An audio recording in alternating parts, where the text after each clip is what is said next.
ہاں تمہارے قبر میں کپڑا بھی جنت کا ہے، جنت کی کھڑکی بھی ہے، پھر کائے کو قبر میں نہیں جانا، کائے کو دنیا کے جھمیلے میں پھنسنے کا؟ اللہ سامنے کہا جب روح نکالی گئی تھی نا، اس کو کئی ہزار سال ہو گئے، لیکن آج بھی تکلیف محسوس ہوتی ہے. پہلے آپ اللہ سے دعا کرو وہ تکلیف دور کرے، پھر مجھے قبر کے اندر پہنچانا.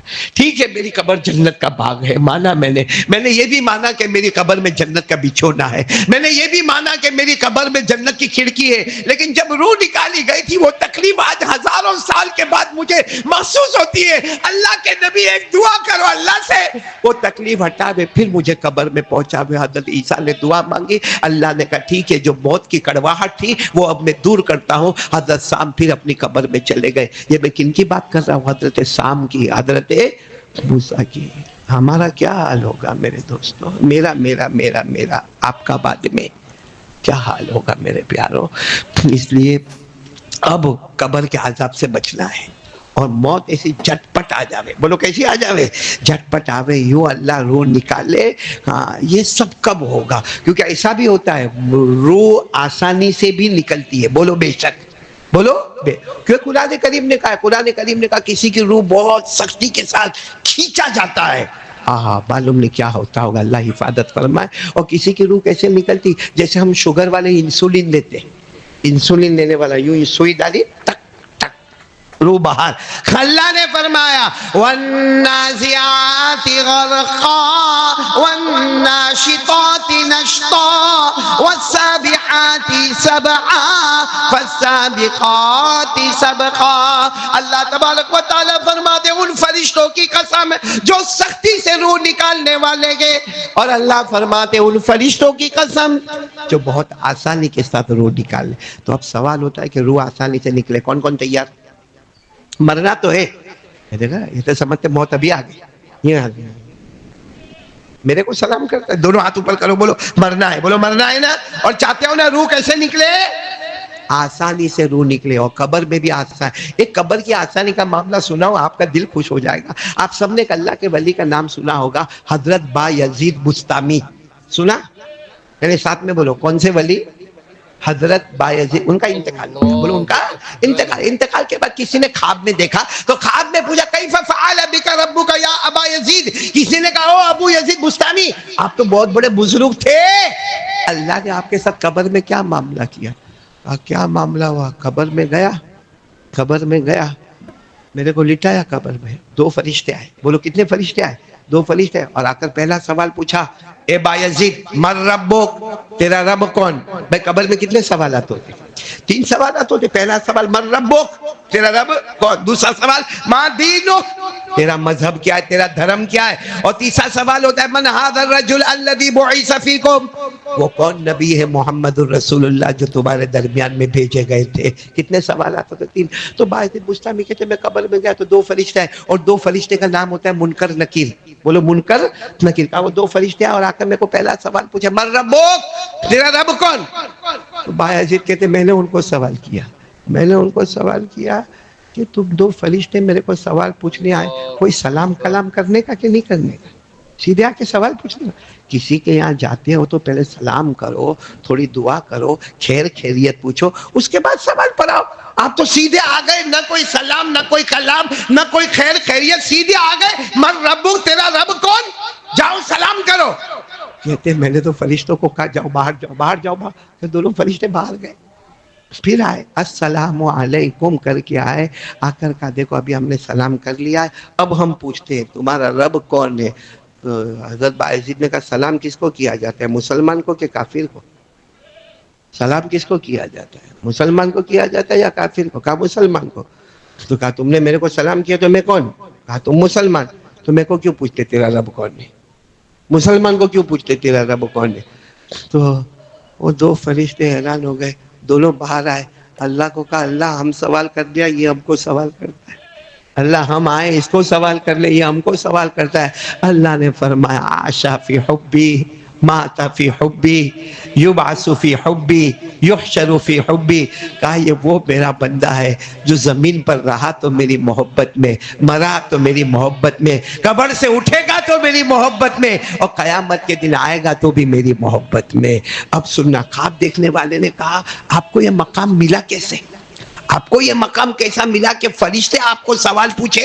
آپ نے فرشتوں کو سوال کیا اور اللہ نے فرشتوں کو واپس بلا لیا, کہا اب سوال مت کرنا ورنہ یہ سوالوں پہ سوالات کرتا جائے گا. اب سوال مت کرنا, یہ میری محبت میں جیا, میری محبت میں مرا, میری محبت میں قبر سے اٹھے گا, میری محبت میں قیامت میں آئے گا. آپ کو یہ مقام ملا کیسے؟ تو حضرت بہادر بستامی نے کہا مجھے یہ مقام ملا, میرے 5 وقت کی نمازوں نے مجھے یہ مقام تک پہنچا دیا. تو میرے دوستو, ہمارے حضرت موسیٰ کے ساتھ جو واقعہ ہونا تھا ہوا, بولو ہوا. حضرت سام, حضرت نوح کے بیٹے کے ساتھ جو واقعہ ہونا تھا وہ ہوا. ہمارے نبی کا عالی مقام تھا, آپ کو مقام محمود ملنا تھا, تو آپ کے ساتھ جو واقعہ ہوا ہوا. لیکن ہم کمزوروں کے لیے اگر موت کے وقت آسانی چاہیے اور ہم کو قبر میں جنت کا باغ چاہیے, کچھ نہیں کرنا میرے پیارو, ایک کام مضبوط کر لو اور وہ ہے 5 وقت کی. کون کون تیار ہے؟ دونوں ہاتھ اوپر کرے, دونوں ہاتھ اوپر کرے.